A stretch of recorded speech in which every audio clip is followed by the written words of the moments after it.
Assalamualaikum warahmatullahi wabarakatuh. Innal hamdalillahi nahmaduhu ta'ala wa nasta'inu bihi wa nastaghfiruh. Asyhadu an la ilaha illallah, asyhadu anna Muhammadan abduhu wa rasuluh.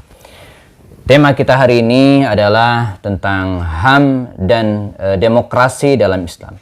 Ini tema yang menarik.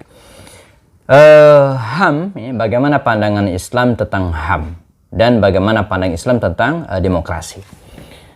Sebelum mulai pembahasannya agar fokus gitu ya, kita akan bahas tentang HAM ini, hak asasi manusia, bahwa Islamnya jauh sebelum PBB menyerukan tentang harusnya kita menghargai hak asasi manusia ya, Islam sudah melakukan hal itu, dan banyak sekali kisah ya, bagaimana misalnya ada suatu saat Sayyidina Umar bin Khattab radhiyallahu anhu ya, didatangi oleh salah seorang Nasrani Qibti ya, seorang Kristen Koptik dari Mesir. Dia mengadu bahwa dirinya dipukul ya oleh putra ya gubernur Mesir Amr bin As pada waktu itu. Maka langsung ya Umar bin Khattab memanggil gubernur Mesir Amr bin As dan anak yang memukul tersebut.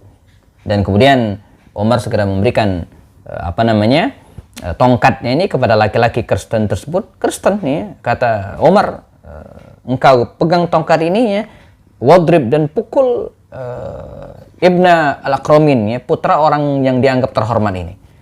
Ya, bahkan setelah itu juga Umar mempersilahkan orang tersebut untuk memukul Amr bin As kembali, walaupun ujungnya dia tidak mau.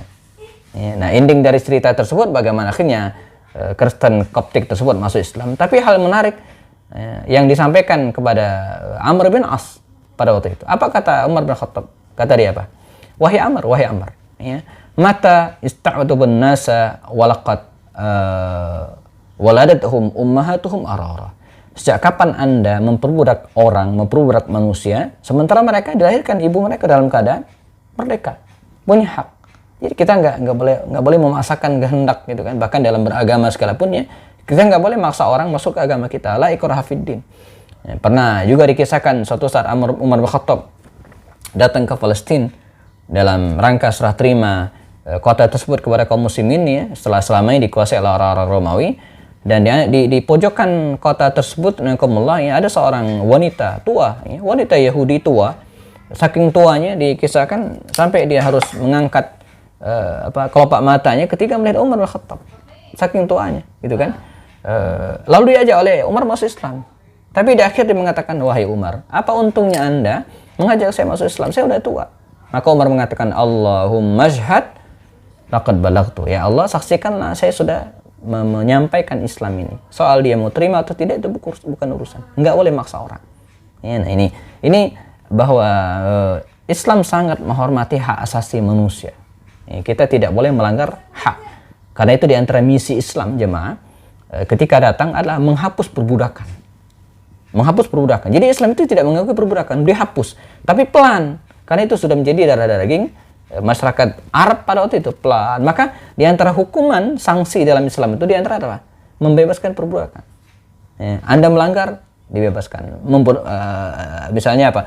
Orang yang berpuasa Ramadan lalu kemudian dia berhubungan dengan istrinya, ya, di antara hukumannya apa? Dia harus memerdekakan budak ya.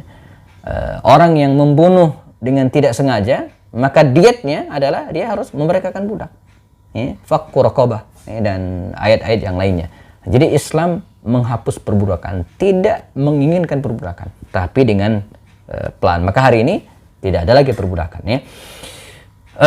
Yang kedua tentang demokrasi ya. Kembali kita kalau kita ingin menyikapi dan kemudian memutuskan sesuatu, kita harus lihat definisinya ya. Ini yang sering membuat kita berbeda pendapat ya, karena kita tidak sepakat tentang definisinya, termasuk demokrasi. Demokrasi itu apa sih? Demos kratos, demos rakyat ya, kratos ya, kraton itu kekuasaan di tangan rakyat ya. Kita dulu kalau ditanya apa arti demokrasi, kita akan menjawab demokrasi adalah dari rakyat, oleh rakyat, untuk rakyat. Artinya semua ditentukan oleh rakyat. suara rakyat adalah suara Tuhan. Ini makna asalnya gitu kan. Maka kalau definisi demokrasi demikian, ya jelas sangat bertentangan dengan Islam, tidak sesuai dengan Islam. Tapi faktanya apakah demikian? Ya, di Indonesia, apakah demokrasi punya makna begitu? Ya, apakah persis seperti itu? Apakah semua produk hukum kita ditentukan oleh rakyat? Apakah jumlah rakaat sholat kita ditentukan oleh rakyat? Kan tidak. Ya, jadi harus difahami maknanya. Sama seperti bakpao. Bakpao itu kalau saya tanya, bakpao halal atau haram?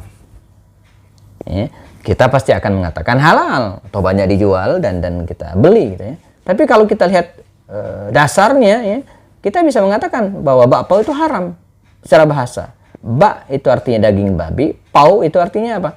Artinya roti. Daging babi yang dibalut dengan roti, ya haram. Ya. Tapi pas nyampe di Indonesia, isinya bukan daging babi lagi, sudah kacang hijau, ya, stroberi, coklat, ayam ya. Padahal namanya tetap bakpao. Ya, sama seperti demokrasi tadi. Karenanya kalau kita tanya demokrasi itu sesuai dengan Islam atau tidak, secara dasar makna aslinya enggak. Tapi prakteknya ya ternyata tidak semua sistem demokrasi itu ya diterapkan dan berlawan dengan Islam. Jadi kalau boleh dianalogikan, demokrasi itu satu lingkaran, teman-teman sekalian. Ajar Islam itu satu lingkaran, beda. Ya. Ini satu lingkaran dan ini satu lingkaran. Tapi di antara dua lingkaran ini ada wilayah arsiran yang bersinggungan. Ada persamaan di antara keduanya. Nah itu mungkin yang bisa kita manfaatkan. Ya. Nah, misalnya apa? Ya tadi menghormati hak orang lain. Demokrasi ada, dan Islam juga ada. Ya. Menghormati pendapat orang lain. Ya. Islam ada. Dan demokrasi juga ada. Nah, ini sisi ini yang kita harus manfaatkan, ya. Memanfaatkan gitu kan. Apalagi kita di Indonesia di mana suara terbanyak itu menentukan dalam sistem demokrasi. Ya, karena kita Muslim di Indonesia lebih banyak mayoritas, maka itu cenderung menguntungkan, ya. Menguntungkan bagi kita kalau kita memanfaatkan sisi-sisi dalam tanda kutip ya, baik dari demokrasi tersebut ya. Sebagai penutup bahwa dalam HAM dan demokrasi ya, versi barat ataupun versi Islam jelas berbeda. HAM versi barat itu full logika. Nah, tapi kan dalam Islam enggak. Ya, dia ada panduan syariatnya dalam Al-Qur'an ataupun dalam hadis-hadis Rasul SAW. Sehingga kalaulah di Prancis ya, pernah disebut bahwa wanita-wanita yang berhijab itu melanggar HAM, kan menjadi lucu baginya. Kok bisa? Iya, karena alasan mereka ketika seseorang menggunakan hijab, berjilbab, bahkan menggunakan cadar, datang ke kerumunan massa, maka itu dianggap mengancam orang lain. Orang lain merasa terganggu dan itu melanggar HAM. Nah, dalam Islam tidak. Ya. Jadi tidak full, tidak landasan itu tidak logika. Tapi apakah sesuatu itu bersumber dari Islam atau bukan ya. Ini yang disampaikan, semoga bermanfaat. Saya Happy Andi. Assalamualaikum warahmatullahi wabarakatuh.